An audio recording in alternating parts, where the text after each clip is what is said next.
right. Well, it's been a minute. I've been working, trying to figure out how to use this Elgato and try and put out some new content on this channel. So, first things first, I'm doing an expansion franchise. I think it's going to be an interesting concept here. We've got the Outlaws from Las Vegas, who I'm going to be controlling, and I also threw in the Seattle Sonics. This is more modern take on their uniforms. These are the two teams that were rumored to be the new expansion teams for the NBA. I just couldn't find a team currently that I liked to try and rebuild. So this is what the team looks like. We've got Najee Marshall here, Javonte Green, Trendon Watford, Killian Hayes, who I don't think is going to produce that much, but I think it's interesting that no team has picked him up. So definitely wanted him to be a part of this.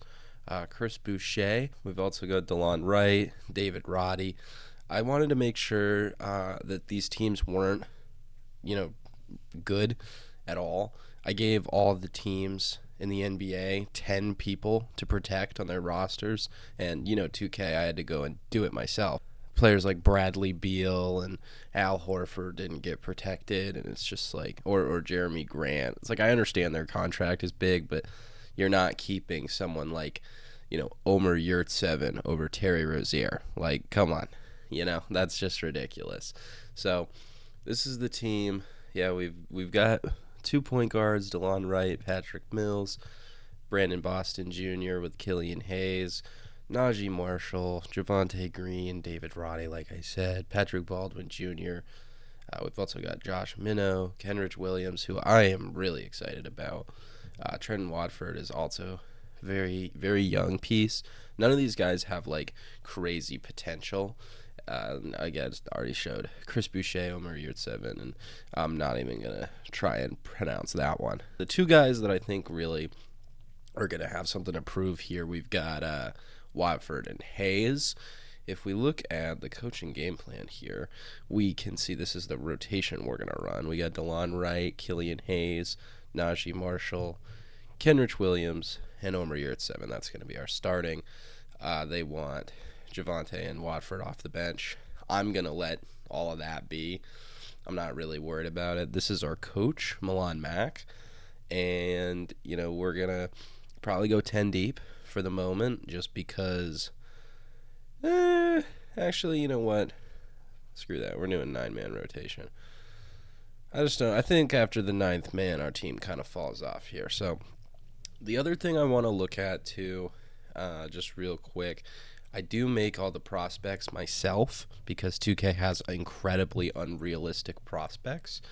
And just guys with like full sleeve tattoos and orange side parted hair. And it's just like, come on, like we couldn't make more realistic prospects here. So I'm just going to show you. This is the top pick in the draft, Mac Howard Jr. I'm not going to show you his attributes or anything like that, but that's what he looks like. Obviously one of the projected top guys here. This is kind of what his skill set's looking like. Got good 3-point shooting. He's kind of just a do-it-all. He's at 6'9". He can play either the 3 or the 4, kind of a versatile forward. His defense is solid. He is a good athlete. I would say, yeah, he's well-rounded as a scorer. There's a lot of good forwards at the top of the class here, but if we went by, let's rank it by 2K rank and go down the list here. You got OJ Hayward, who I like a lot. He's kind of your 6'5" combo guard. Not much of a 3-point scorer, but he can, play make with the ball. He's a good defender, gritty, scrappy. I don't know if I see him going number 2. He is a very good overall, but he is 21 years old. So another forward, we have Andre Ramirez out of Indiana. Not as 3 level of a scorer as someone like Mac Howard, but he is an athletic freak all the same. Still not a great defender, but not as bad as these might make him look right now. But yeah, more of an interior mid-range type of guy where he gets those buckets. Adonis Sabrinas is one that I really like out of Texas Tech. He's a great 3-point shooter. Not so much developed in the mid range, but he's still a decent playmaker for 6'6". He's a guard wing type of player, still decent defender, but he is an athletic monster. So any of these players, obviously our team would be lucky to have.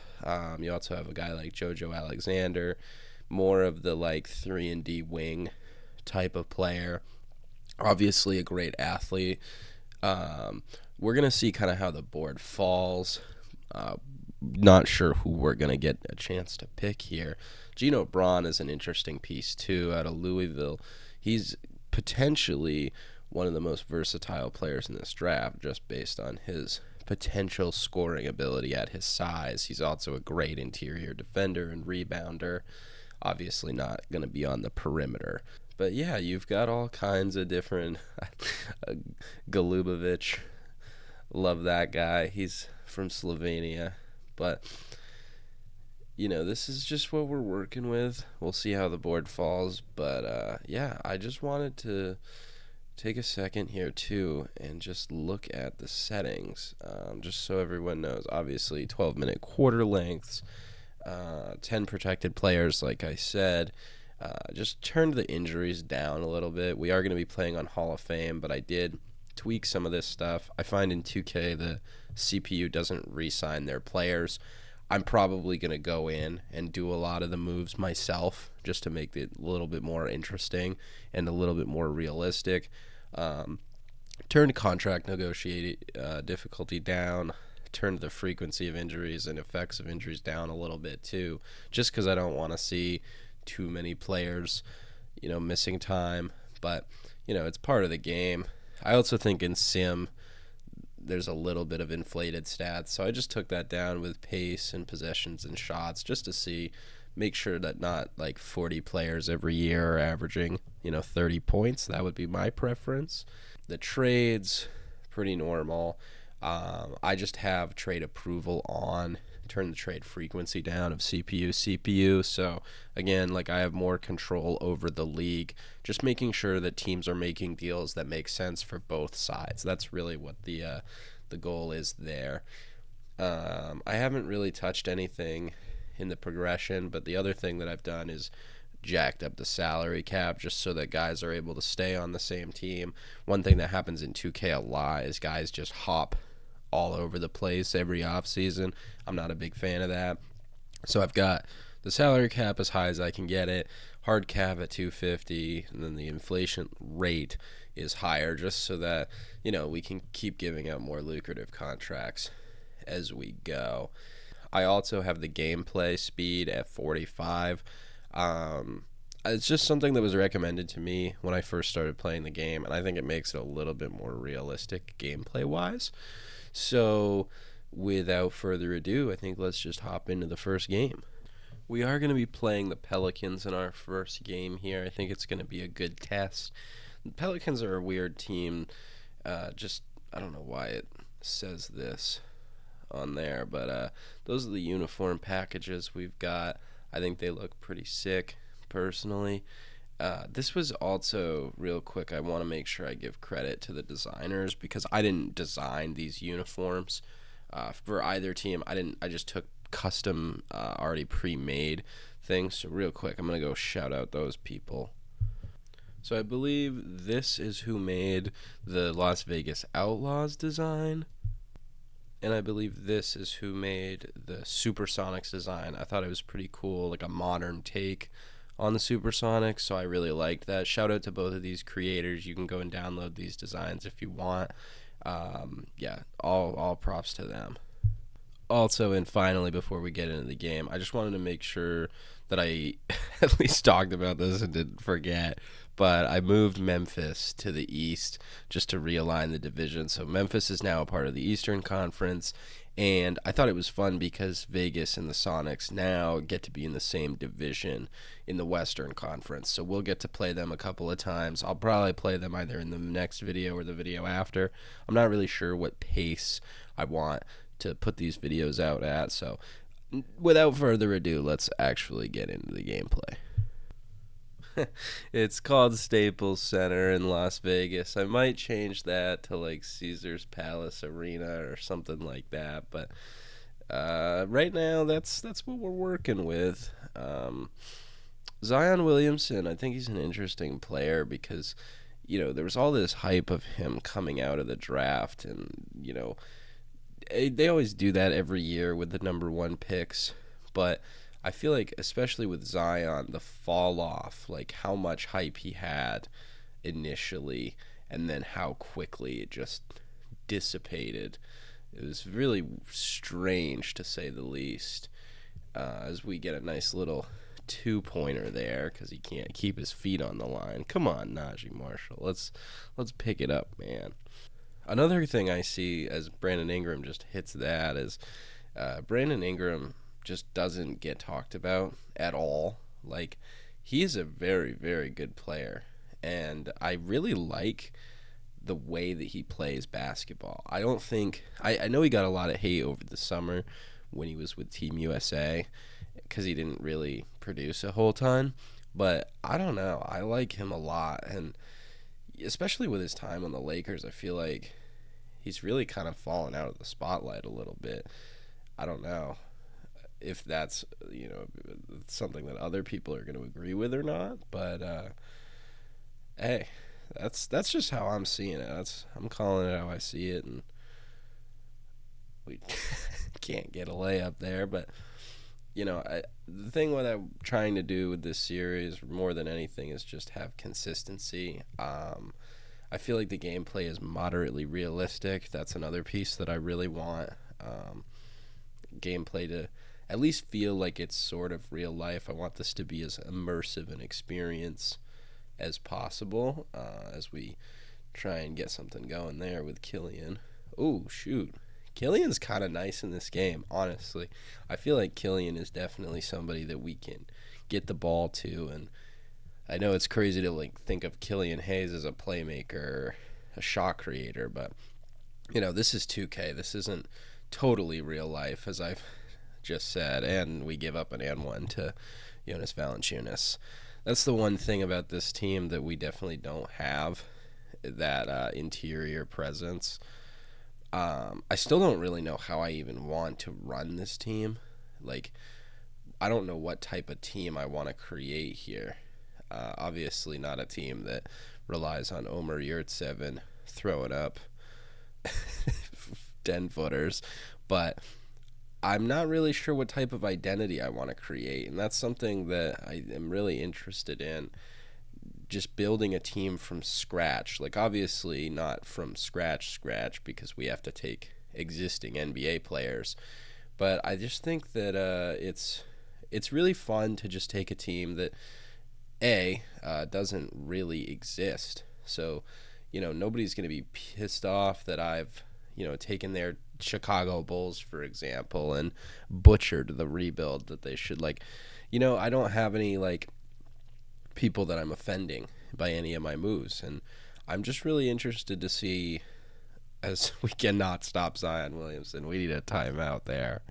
I'm gonna try and focus more. It's really hard. I've never done this before with the live recordings. I don't know if I'm gonna be able to continue to do it as we get interference on the alley-oop to Yurtseven. I'm obviously not going to be able to talk for this whole time, so I'll probably just edit out all of the garbage as it happens, or things that don't really need to be involved in the process. Oh my goodness, Jonas Valanciunas is just eating us alive. Every time I try and talk about something else, he just keeps killing us. Someone that I think really is going to be a big player on this team is Kenrich Williams. I'm really excited to see what I can do with him here. The problem that we're facing right now is that we do not have a single person who can get us a bucket. Like, none of these guys are pure scorers, really. Like, some of them have scoring ability, but, you can't let Killian Hayes do any of that to you, as Killian gets called for the block. I don't expect us to have immediate success. shocker in that department, but I will say that I am very excited to see.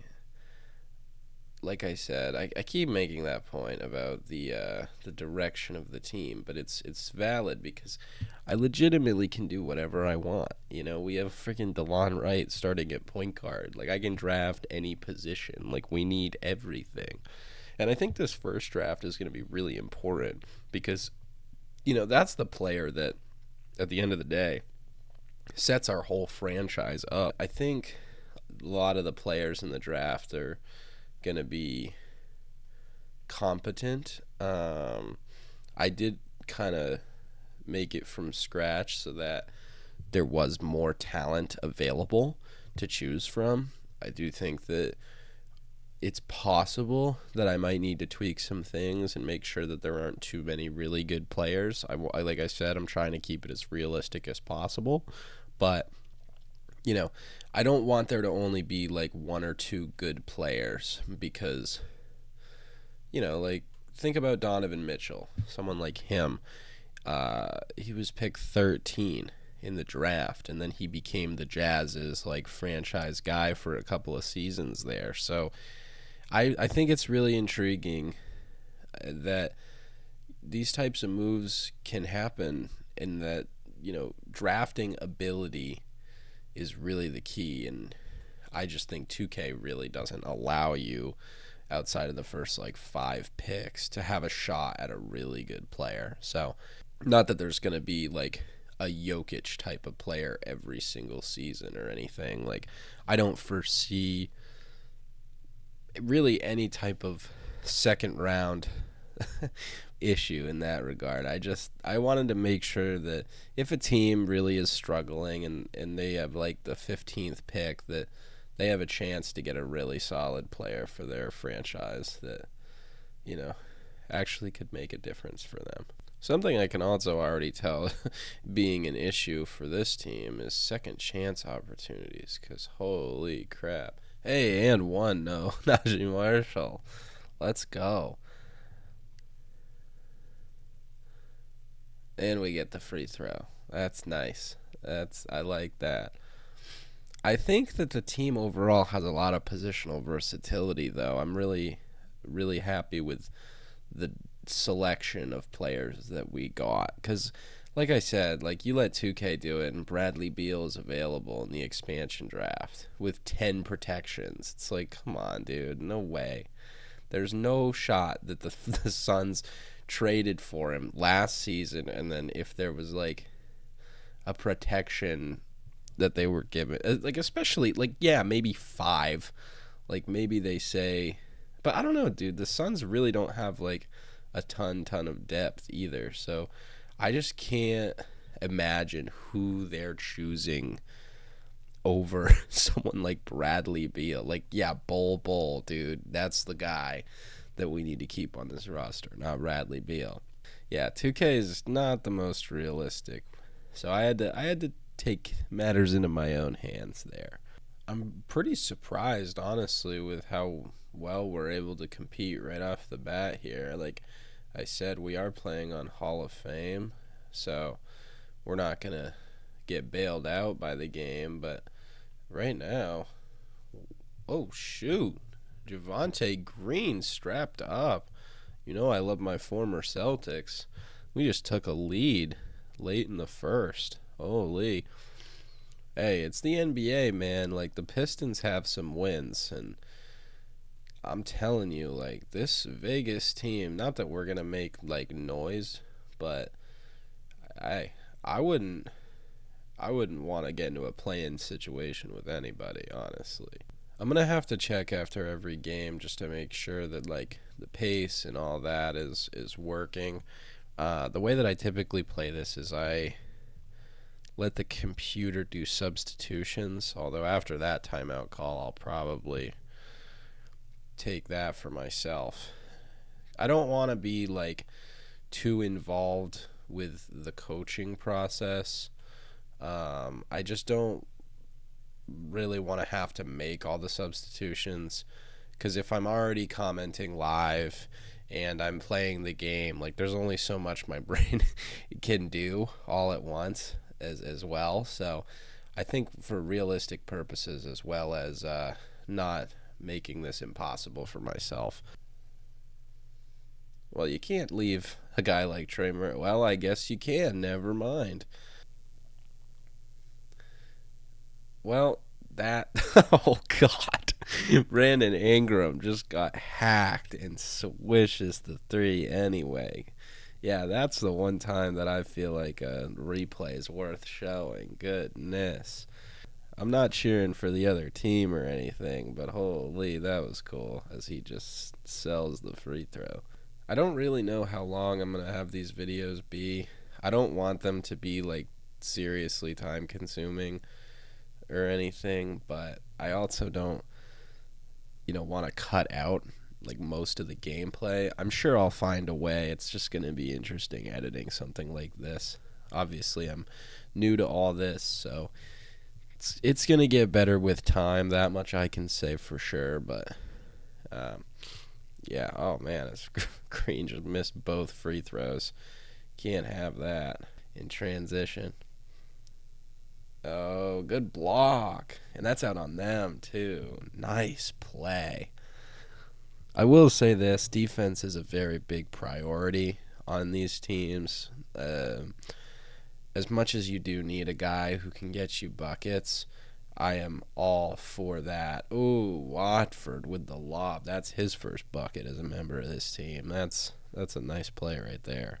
Through one quarter, you're only down 2 against a premier team in the West. I don't know. They're not like a contender necessarily, but hey, don't ever sleep on those Pelicans. I also want to see if we can't get some more three-pointers. Maybe not passing up open layups would be a good thing, though. Oh, and nobody's back. Giving up a free layup after the jump ball. That's not what you want. I feel like Brandon Boston had like these really good games a long time, and he just turned it over. But I feel like I remember him like specifically having a really interesting start to his career, and then I just don't think I've seen anything from him since. This is the part of the game here where we can start to slip. I really appreciate this man here, Ingram, missing his shots, because I don't know where we would be without it, as we just throw up another alley-oop that goes nowhere. Oh, and Ingram just played that perfectly. Made it look like he might shoot it and then just dumps it right off underneath. Yeah, this is definitely starting to slip here. We need to... And Alvarado just picks DeLon's pocket. We're going to try and stop this fast break, but... Oh, hey, there you go. Need that. You got to get out and run. That's one thing for sure. That can't be a charge. We're challenging that. I don't care. There's no way he had his feet set on that. 0 shot. He starts falling before Javonte even runs into him. Oh, goodness. This game is something. Of course we don't win that challenge, and now we've got Patty Mills on the floor, who I believe also just got cut from Atlanta. I need to get Watford more involved. He really should be starting, but they want to start Kenrich, and well, he didn't really do much defensively there. Let Ingram kind of go straight to the basket. Hey, we got to get out on that. And he sticks it in our face. All right, well, what was I saying? We were competing. Not anymore. Now we're down 13. Really having some struggles here at getting a quality shot. We're going to give Roddy the ball, give him a screen. I believe in the pick and roll a lot. I think it's one of, if not the best, forms of instant offense there. You obviously need to have the personnel to run it as we finally actually get the thing to Kenrich. Kenrich just, in this game, his release is so butter, and he has such a smooth shot. Timing is super easy. I really, really like it. We're going to try and put some pressure here. Great ball pressure. Yeah, Ingram is going to put up a lot of points because he's shooting the ball a lot, but I would like to. I feel like we're doing a decent job here at keeping him contained as we just dribble the ball out of bounds. The 2K auto switches, oh my goodness. Like, why don't we switch Patty on to Brandon Ingram? That's going to work out well. All right, looks like we can get on the attack there. I think the pump fake drives do work in this game.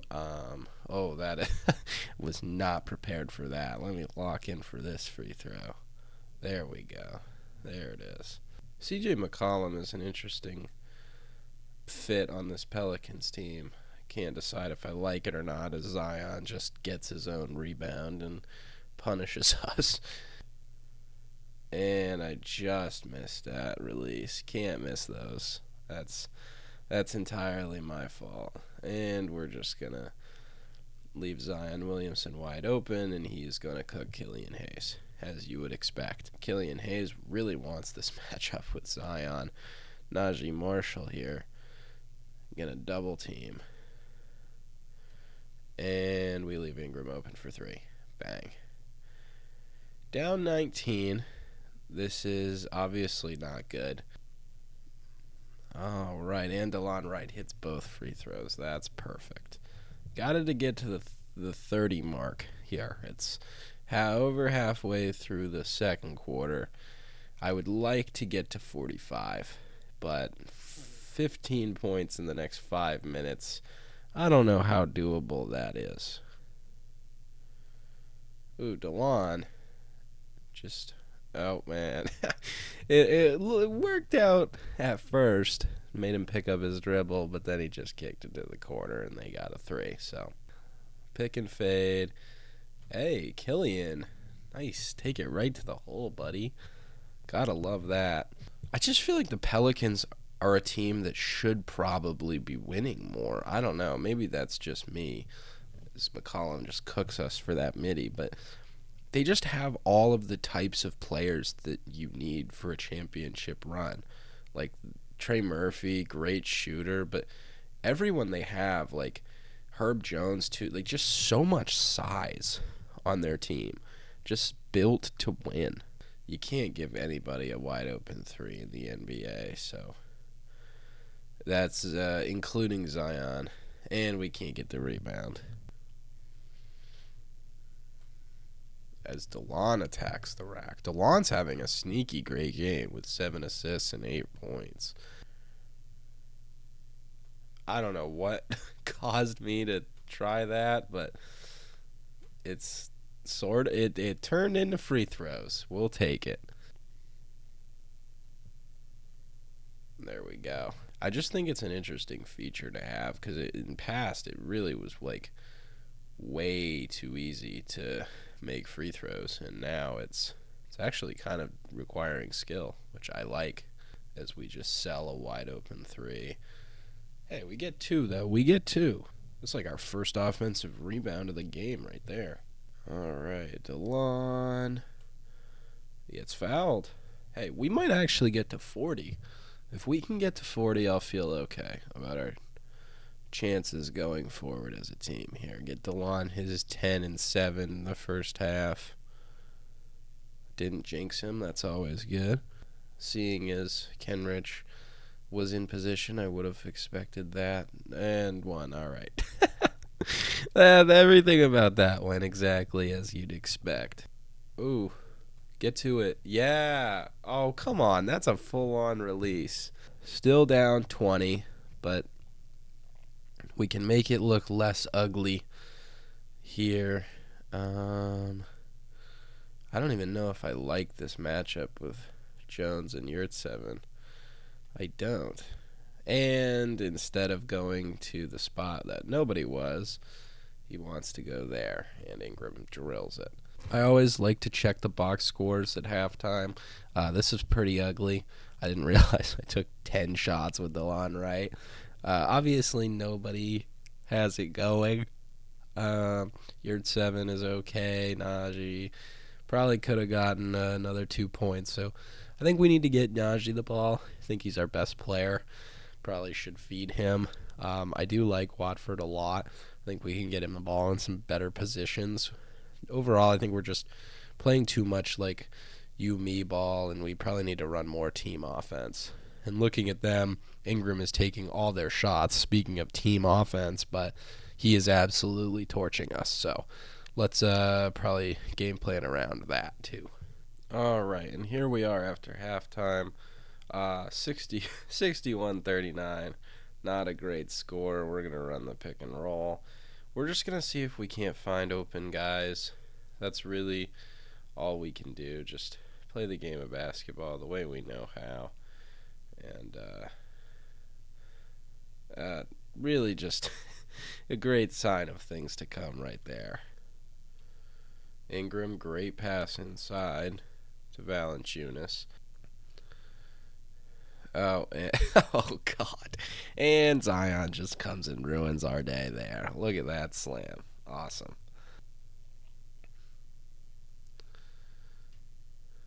And Zion is just absolutely just dominating us inside now, so that's great. Omer Yurtseven set that pick. Oh, can we get a bucket? Hey, inside. Finally cracked 40 with 9 minutes to go in the third. That rotation by them is just insane, that defensive rotation. There you go. DeLon gets that nice little mid-ranger. I got to start playing out of my mind if I want to even keep this game somewhat competitive. Yep, and bang. Yeah, that one was probably already over before it started. And Killian Hayes on Zion is definitely the matchup we want. We're very pleased with that. Actually, we are. I can't believe he defended that so well. I know Killian's a good defender, but I was not expecting him to be a good defender of Zion as he goes in and gets another layup. It's crazy that he's still cold after that. Shows you how horrible of a game he's having. And Brandon Ingram just continues to just cook our team. Yeah, this one it's already looking like it's over. Feeding Yurtseven inside should definitely have been already part of our game plan, because running that pick and roll, getting DeLon right the ability to get a guy in a good spot, get a pocket pass. Hey, Kenrich gets by him. That's crazy that they're going to call that a charge. That's crazy. I don't know about that one. I really don't like that call. I see a lot of people talking about the charge and what they should do with it. I don't love it, like especially specifically the ways like Kevin Love has been doing it. If you're getting backed down and a guy is shouldering you over and over again and you take a charge, like that's one thing.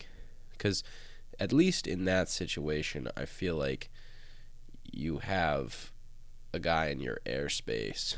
A defender should not have the right, oh Jesus, as we just get absolutely postered on and celebrated on. Oh God. As I was saying, I think right back at you, boys. Throw it up. Chris Boucher, go get it. My goodness. That's special right there. That was special. I think the charge is a play that kind of can get abused, just in the sense that the players, as we turn it over, the players that are having charges taken on them, kind of like Giannis or someone like Embiid, like guys that are physically bullying someone and honestly like running through them.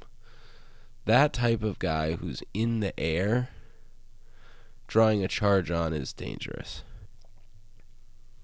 I don't think you should be able to draw a charge if the guy is in mid-air, personally.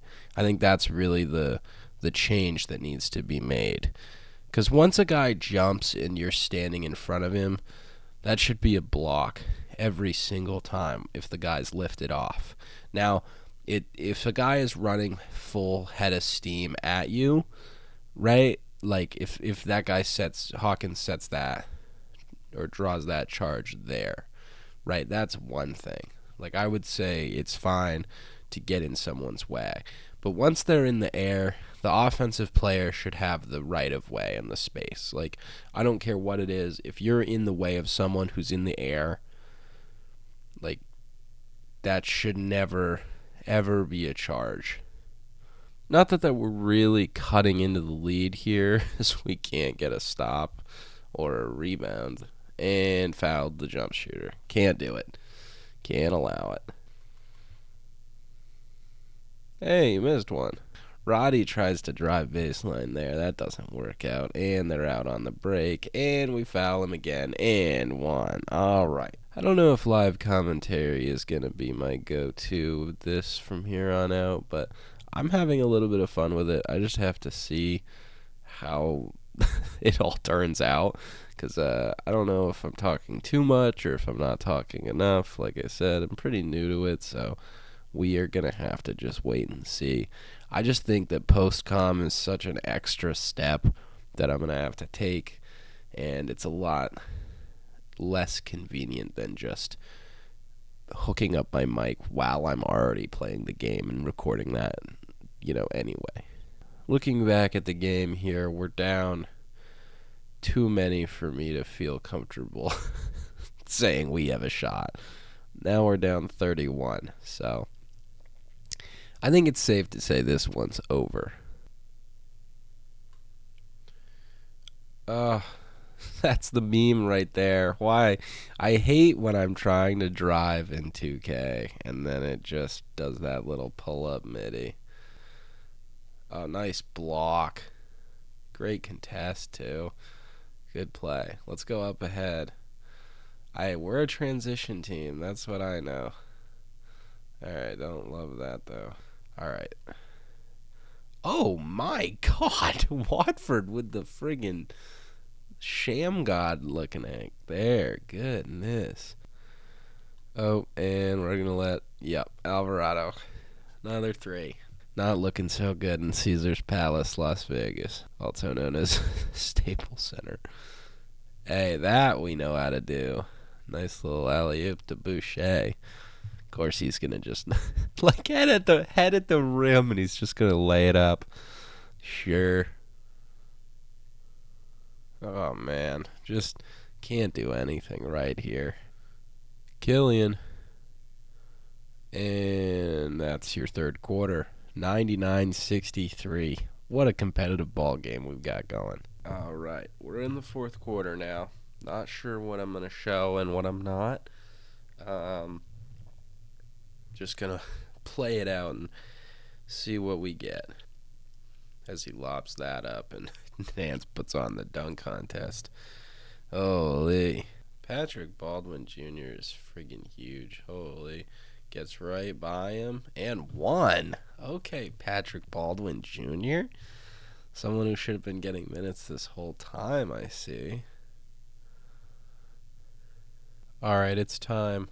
Patrick Baldwin Jr. ISO. Ooh, that was clean except for the crossover. I simcasted ahead, so we're now in a 40-point game. 120 to 80. Down to 40. Alley-oop. Back up to Boucher. Nice play.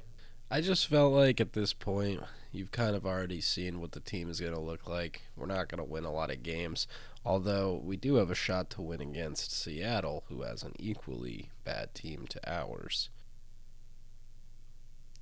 The alley-oop is definitely our friend, as Watford gets one right there. And DeLon Wright with a nice little move inside, finally getting a good layup animation. And that'll do it as the final seconds tick off here. Las Vegas Outlaws' first game did not go great, as the scoreboard would suggest. I think the worst player of this game was Najee Marshall. At halftime, I think he was 2 for 6, and most of it was in the simulation, I bet, but Yeah, 2 for 12, not great. You know it's bad when you have a whole team of players that played like garbage and you still stand out. As for the Pelicans, we did not end up letting Brandon Ingram go crazy. He finished with 30, only had 7 in the second half, but albeit he did have a pretty efficient game, didn't have too many. He missed the only and one free throw that he had, so all on jump shots. That's a pretty ethical 30 if I've ever seen one. Obviously, Larry Nance, a lot of dunks on our heads, and Zion really did not play very aggressively. That's the one thing in this game. I thought they would get Zion the ball a lot more than they did. Looking at the total stats of the game, that's pretty bad, I will say. 4 for 17 from 3 is not what you want. We did get a lot of free throws. That's how we made a lot of points, obviously. Still 27 assists, though. I mean, for 87 points, 27 assists, we're moving the ball. You can't say we're not moving the ball. We are getting some blocks inside, so that's good, too. 16 team turnovers, though. That's pretty bad. We're probably going to move pretty quickly here through this first season. I think that we're going to play this game against the Sonics here, so I'm just going to sim. At this point, we're being offered a trade by the Mavericks for David Roddy. I don't see any point in that one. Somehow we win our next game against the Clippers. The Clippers and the Celtics in 2K are both just so bad from what they should be. Yeah, we're going to decline that trade too. Oh, man, we're winning a lot of games there. Holy smokes. I mean, we're a 500 friggin' ball. We're a 500 team through 14 games. Playing 500 basketball. That's craziness. We are better than the super team Boston Celtics in 2K. Look at that. That's awesome. The Sonics themselves are still not the worst team in the league. The worst team in the league is the Houston Rockets, somehow. The Sonics are 5-8, so it's obviously doing a little bit worse than us, but we're out here potentially making a playoff spot. Yeah, Trenton Watford. Wow, he's having himself a season so far. Good Lord. Yeah, he was I mean, I knew he could be one of the guys on this team. He's not even starting, though. Like, Najee Marshall putting up 13. Like, this is just a team that's sharing the ball. Like, 7 double-digit scorers on this team. Albeit Killian Hayes not doing it very efficiently, but that's still a 13, 4, and 1.5 steal season. So, hey, we'll take it. All right, I think in the next episode is when we're going to take on this Seattle Sonics team and really see what we're up against there. But until then, thank you for watching, and I'll catch you in the next one.